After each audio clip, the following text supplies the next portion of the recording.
Alright, ladies and gentlemen, hello and welcome. Usually, at least for the last little while, I've been doing ambient campaigns because I've been dog sitting and I've had a dog in my lap making lots of odd noises, so. But, we're here today. I'm no longer dog sitting. I don't have to worry about a crazy neurotic dog. And so, we shall actually cast some of our shenanigans today. I don't even remember where we're at. This is like part 6 now, probably. Let me just double check how many videos I've actually made here for this series of this Kislev campaign, I should say. 1, 2, 3, 4. Yeah, so this will be numero 5. Very exciting. Very exciting. Kislev is definitely one of the tougher campaigns, from what I've found. At least to get a start. It can be very unforgiving if you don't make the right decision, we'll say. Not to say that there is any like right or wrong decision, but there's definitely like just in terms of like how many turns do I spend recruiting units before I go take a city? What do I auto-resolve? What do I not? You know, how do I minimize my casualties so that I can kind of domino effect on multiple settlements? Things like that.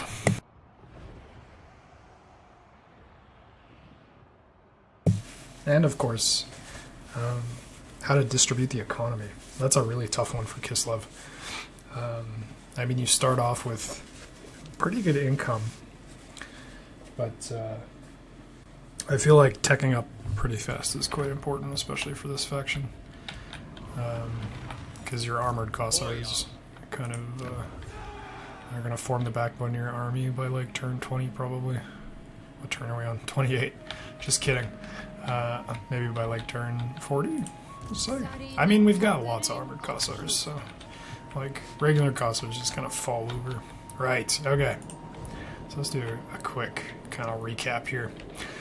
From what I remember, so we beat back the threat of Chaos Norska that was kind of coming into our lands. Luckily, in this particular playthrough, the Ropsman clan is doing pretty alright here. They haven't been completely annihilated yet. I wonder if part of that has to do with Chaos Dwarves being added. That definitely adds some like new interplay, right? It's not just like chaos. I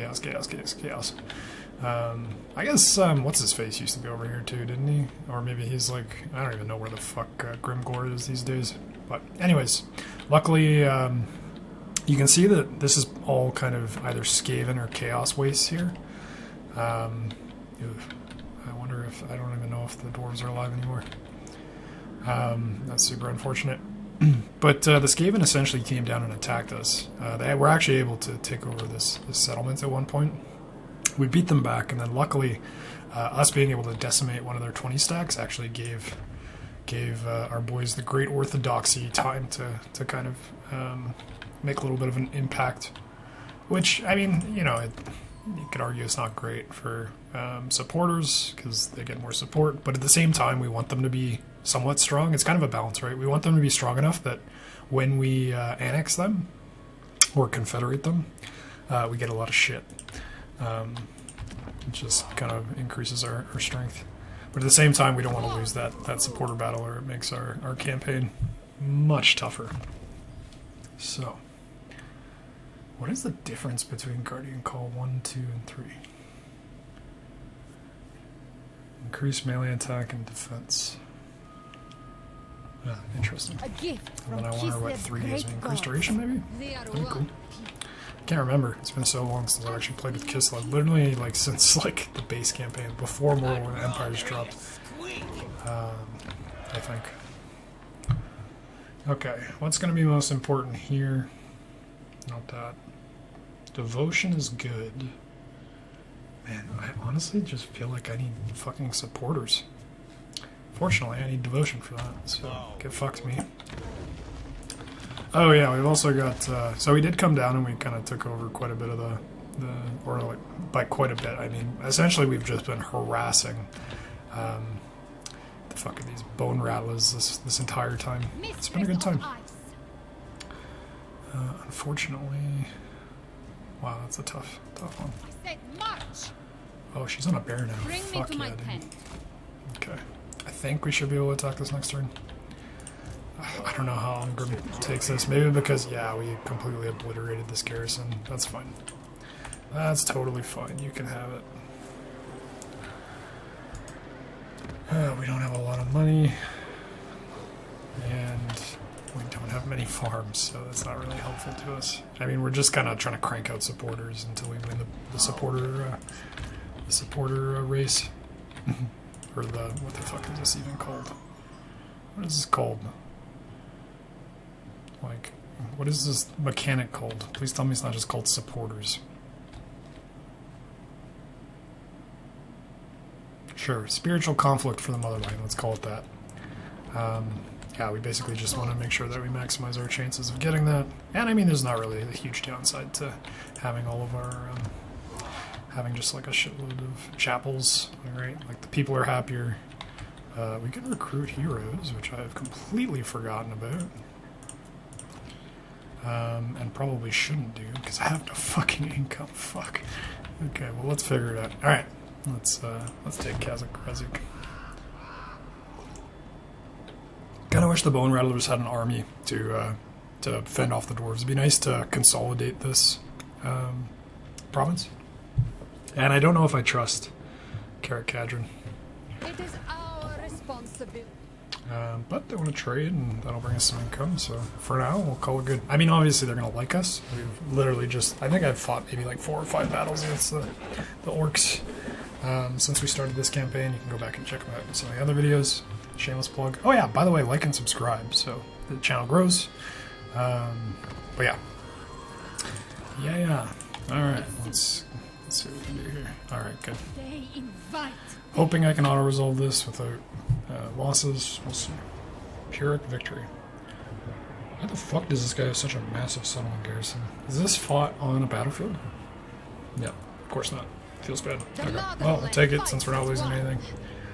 And we're just going to occupy it, because we've already sacked it a little while back. None shall question me. Alright, perfect, and it's got a chapel, so that's really nice. We get some income, which we're actually just going to focus on our primaries here, or our main lands, you could call it. I mean, control is good. Income from all buildings is huge, just painfully expensive. But we can start here, see where we go. I stand for Kislev. That gave us quite a bit of boost. Oh, you know what it was? It was the trade. It's definitely the trade. Yeah. How would you feel? Not good, apparently. Okay, never mind. Celestial bow, for you are in the presence of dragons. Bow. Perhaps we can work together to kingdoms of... I'm just gonna, like, milk these dudes for... Maybe not her, because Well met. she's someone I'd actually like to ally with eventually. Midland. Why do you hate me? What the fuck did I do? Strategic threat. And so I'm deteriorating... Fuck. Is there anything I can do? the Empire.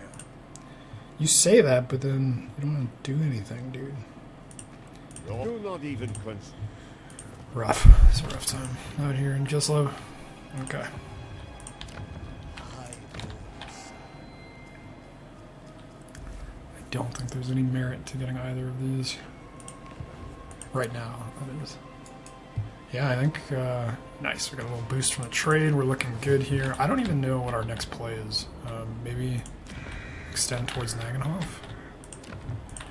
Like, I wonder... I mean, fuck. I don't know if we're gonna... Interesting, they don't like the dwarves either. I feel like this is a big threat that we should probably deal with at some point.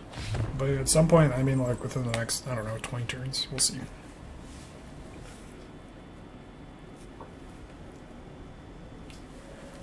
We shall indeed see. But for the moment, we're just chilling. Doing all the chilling.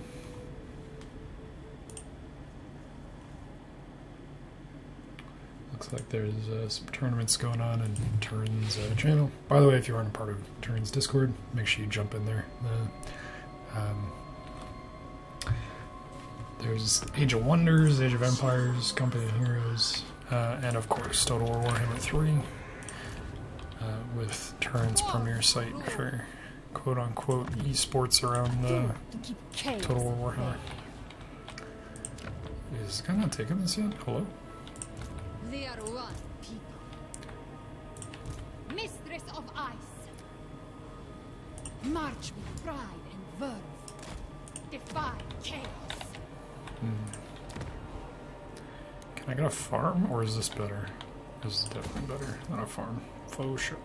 This doesn't increase my supporters gathered. And they're honestly, like a lot of them, at least one per province is getting deleted once we have enough support to take over the ice court or whatever it's called. Oh man, I don't even know if I should upgrade these. Decisions. I really want him to not get that. I'd be fucking sick if he had to leave or something.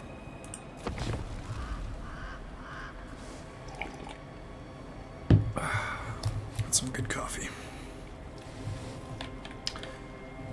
Yeah, so I've completely switched over to decaf coffee, by the way. And it is fucking awesome. All the flavor with none of the jitters. Because it turns out you really don't need that much unnatural energy if you aren't completely reliant on it to begin with. So, working out very well. I'm sure my blood pressure is thanking me. Pray to the skies or pray to the land. Well, that's never going to happen because we're not going to be recruiting any of those things in the next like 20 turns. So. None shall question me. Do I just go take Maginov right now? Follow your queen. Yeah, I think so. Honestly, it'd be good if we had a rebellion there. Not mind that one bit. These guys are just trying to get their Winds of Magic back. Ooh, Streltsy. We definitely can't afford Streltsy, though. They're so expensive. Is there anything good here? We don't need this. We're not going to be teching into that. At least not in this province. I mean, growth is important. Recruitment costs, construction costs, those are all actually, like, quite crazy. Are there any other buffs we get later on? Faction-wide. Holy shit. And then recruitment cost goes down for all armies. It's actually pretty big. Pretty big. But, so we have 4 unique buildings, and we want all of them, essentially. Oh, okay. So we won't actually need any of these. I mean, unless you could argue we want a toolmaker, but we can get our Ice Guard and our Tsar Guard from the same building here, which is huge. And we don't really care about Griffin Legion, at least in this particular settlement. But it would be nice to have some artillery. Or if we want to be thematic, it would be nice to have the Grand Urzalas, which, in fact, this actually contributes to trade because of fur production. That's quite interesting. Whereas the toolmaker is going to increase our income, which is going to scale extremely nicely with the Merchant Guild Hall, because it's just flat 5% increased income. I actually don't know if that's that great compared to... So 24 bundles of furs. I don't know how that actually scales with trade, but I feel like if we have a lot of trade, it'll be good. So I think we're just going to waste all our money on this and see what happens. See how much our trade booms. I mean, if it's more than, what, 5% of 1,200 is... God, what's 5% of 1,000 is 50? So 70? No, 60, sorry, because 5% of 200 is 10. So 60 income. If in 3 turns our income increases by more than 60, then we did good. And again, that's going to continue to increase as we get more trade. So let's just go all in on the trade. Fuck it. Look at that. Fuck, we're learning things. We're doing things. Hell yeah. Okay. Really waiting. I really actually just want to end a chaos incursion for the extra money and experience for my armies. Like complaining about how low my devotion is, but I'm not seeing any chaos. Hello. Bueller.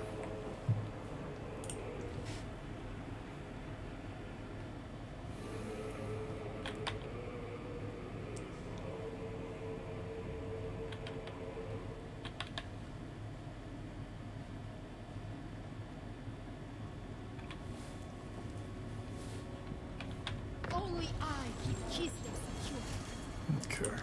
Ah, there we go. Ask and you shall receive.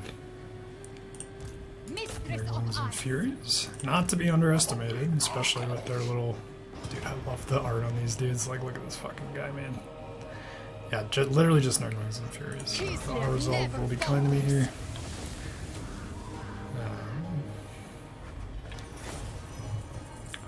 Probably They just are go with not income. barbarians.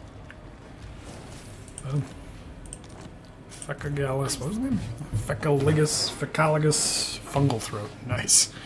Love to see it. Okay, yeah. So I I'm gonna lose a bunch of models when we go and take this, so probably best that we recoup as much as we can. Unless, I don't actually think we can get down there in one turn, Alright. Oh, what am I missing here? Looks like there's an important thing going on up top. Do we? Yeah, we gain devotion every time we fight a battle against chaos. If you look in your top corner, you'll see a flying cow up here by the mini map. We'll zoom in on that in a sec. I don't know why I have vision over here, but or maybe you can just still see that stuff in the fog of war, but. That's absolutely fucking hilarious. Also, why hasn't Khazad-ur-Khalaz been taken yet? This is really frustrating me. Like, what the fuck, dude? Alright, let's check out these flying cows. Look at these bad boys. The dreaded flying cow. The flying, fire-breathing fire cow. It's fucking great. Love these patches. Oh, this is a little scary. It is mine by right. Oh fuck, sorry. Oh, we didn't cause... Did they change that? Was that like a global change? Because I feel like or maybe it's a Kislev thing, I don't know, but it feels like my last few campaigns every time I colonize something.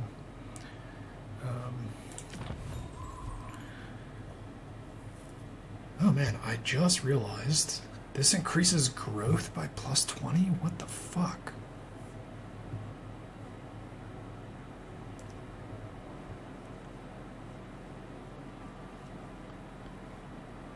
Income, constructing a building.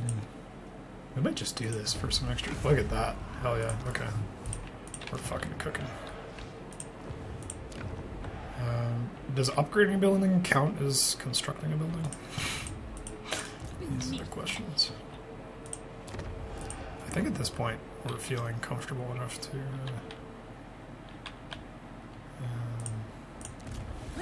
Oh fuck. Wrong one.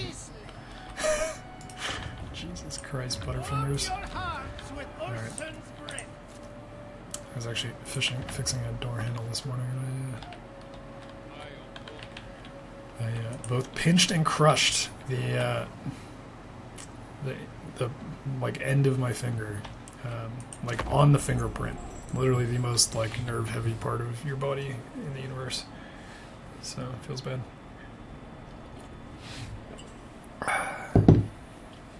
So now my finger, now I'm crippled, essentially.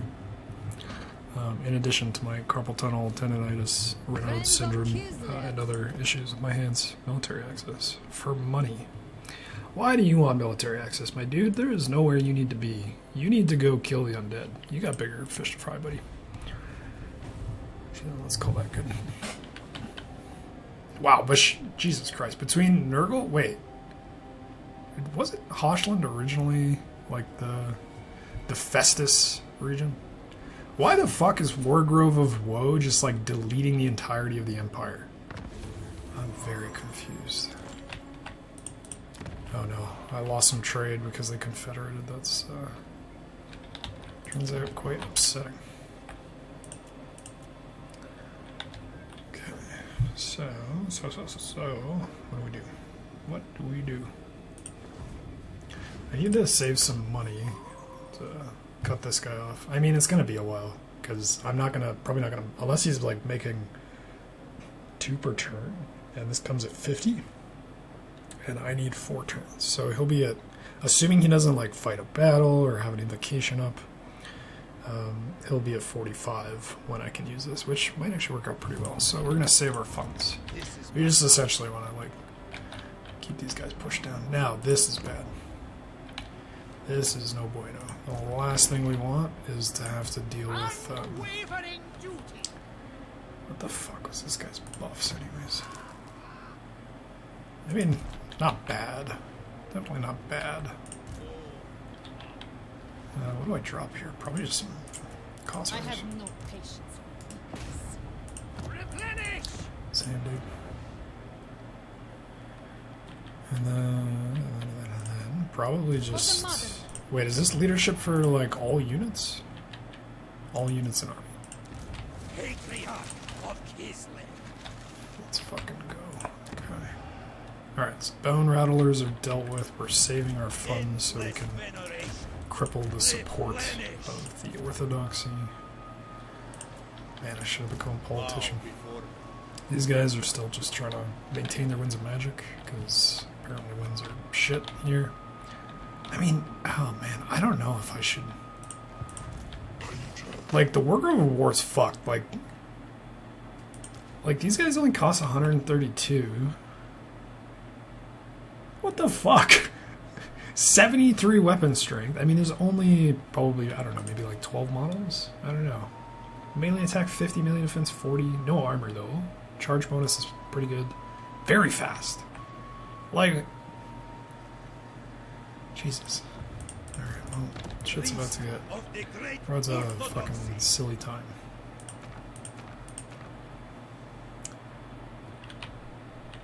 Okay, so I have 6 turns to take care of that. And I feel like we want the Crystal Cloak. And where is that?